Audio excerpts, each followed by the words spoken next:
يوم الجمعة.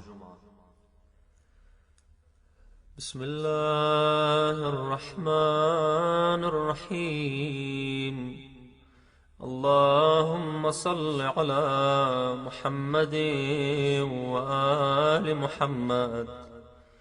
الحمد لله الأول قبل الإنشاء والإحياء، والآخر بعد فناء الأشياء، العليم الذي لا ينسى من ذكرا ولا ينقص من شكرا ولا يخيب من دعا ولا يقطع رجاء من رجا.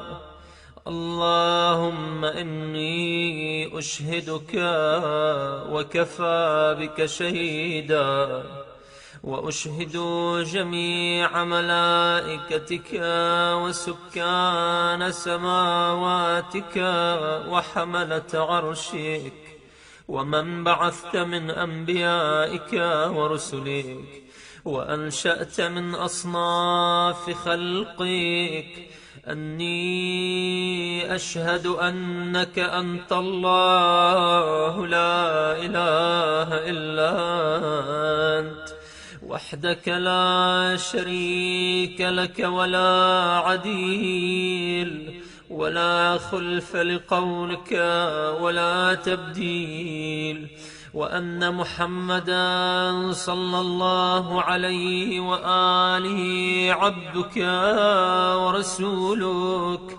أدى ما حملته إلى العباد، وجاهد في الله عز وجل حق الجهاد، وأنه بشر بما هو حق من الثواب، وأنذر بما هو صدق من العقاب.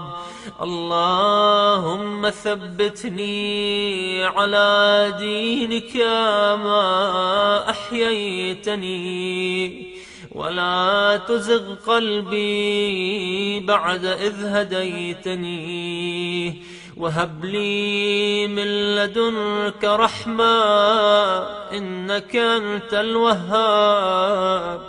صل على محمد وعلى آل محمد، واجعلني من أتباعه وشيعته، واحشرني في زمرته، ووفقني لأداء فرض الجمعات وما أوجبت علي فيها من الطاعات، وقسمت لأهلها من العطاء في يوم الجزاء، إنك أنت العزيز الحكيم، برحمتك يا أرحم الراحمين.